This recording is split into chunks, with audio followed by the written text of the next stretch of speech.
well as, and I like asking the question, I'll say, do you think is there any possibility in trillions of years that these faces could appear on this rock by chance natural processes like exfoliation or thermal expansion or, erosion or wind abrasion? They'll say, no, it's probably not going to happen. One chance in maybe a couple of gazillion. Okay.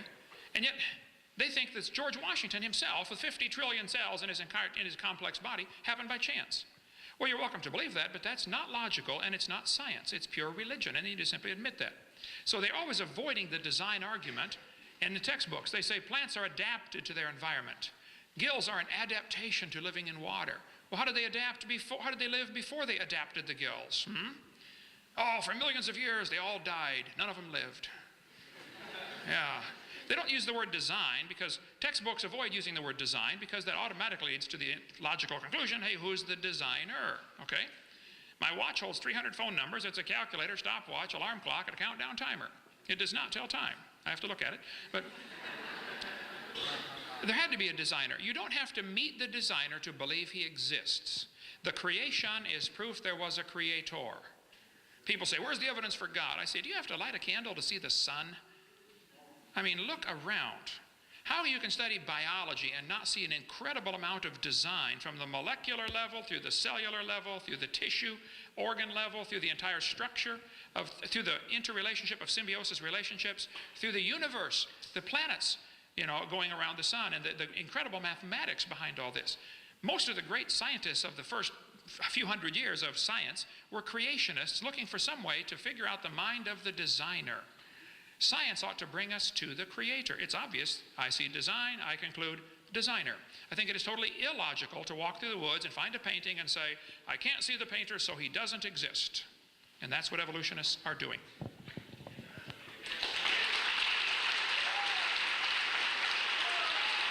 Okay. The next question for Dr. Weisenberg is, show us one transitional fossil that exists, or a proof of a transitional fossil. Oh, the transitional fossil story. Look, here's the harsh reality. There are many, many, many transitional fossils. They're in the museums. Go look at them. Oh, I didn't happen to have one in my pocket. I'm sorry. Did you bring God? Let me answer my question. Now look, every time something comes up, I had this our debate not so long ago, and of course you mentioned Archaeopteryx, which is a feathered dinosaur fossil, or a bird with teeth in its beak and dinosaur-like features. And of course, oh, that's a bird, oh, that's a dinosaur. Well, look, what professional paleontologists do is they examine the details of the bone structure. They examine the teeth. They examine the ear bones. And what they do with that data is they create as best they can the pattern of change. And you can go into any journal of paleontology, there's lots of them, and you can look at that data if you're so inclined. That's what paleontologists do for a living. They work out those transitions. Okay? Now, the other thing about paleontologists in that job, it's awfully hard work for a very simple reason.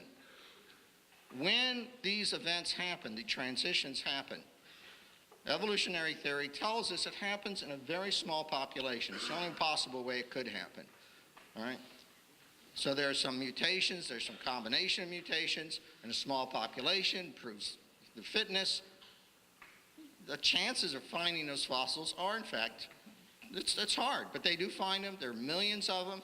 No, I didn't bring you one, but if you like, sign up. We'll go to the museum together. We'll look at them, okay? That's not, I'm sorry. Look, what do you do with a feathered dinosaur? I don't know what to do with it. And by the way, yeah, there was a fraud, but after the fraudulent feathered dinosaur, there were several discoveries that are absolutely bona fide of feathered dinosaurs. So, that's just the way it is. And I'll say one thing also about this designer thing. I've been to the White Mountains. You ever see the Old Man of the Mountain in the White Mountains? Yeah. I guess that was the same designer. You can, in fact, you do see structures appearing by chance. And what evolution does is it selects those that work. That's all it does.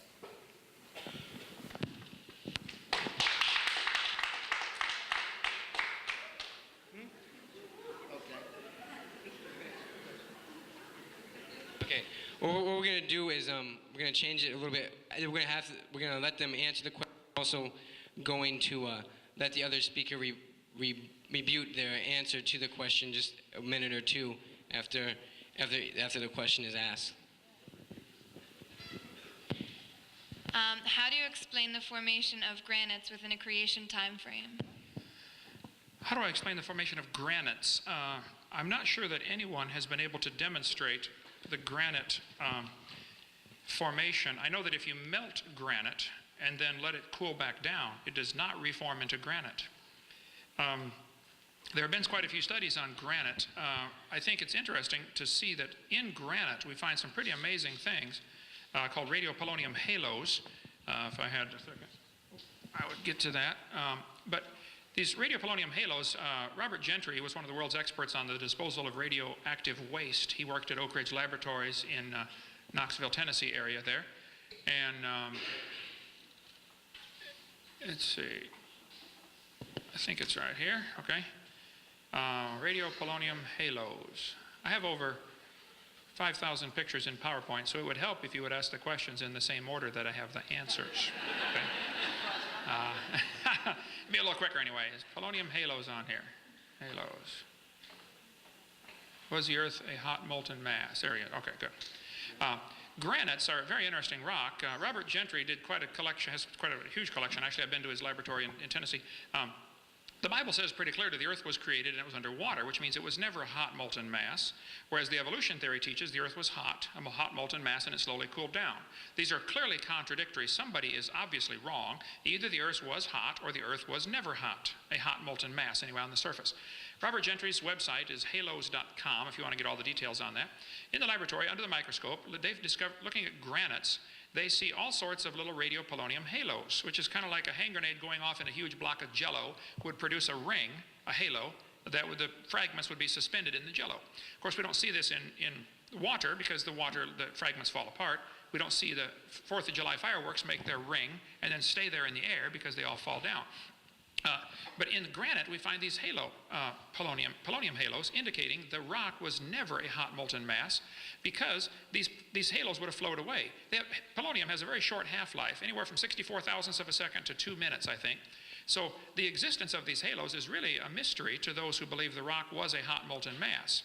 And I think you'll find, if you go to the website halos.com, you'll find lots of evidence on this. Robert Gentry published in major magazines. Science journals published his stuff for years until somebody realized, ooh, do you realize this proves the Big Bang theory is wrong? And his research funding was shut off like a spigot because anything that doesn't go with the evolution theory will not be supported. Just like if a teacher stood up in the Soviet Union 10 years ago and said, I don't believe in communism, they would find themselves out of a job. And if a teacher in this university said, I don't believe in evolution, they probably would find themselves out of a job. There is not academic freedom in places like this. Okay, go ahead. Would you like to give a rebuttal to that at all? Okay. We'll move on to the next question to Dr. Weisenberg. And the question is, Dr. Hovind in his presentation disproved the geologic column and the Big Bang theory.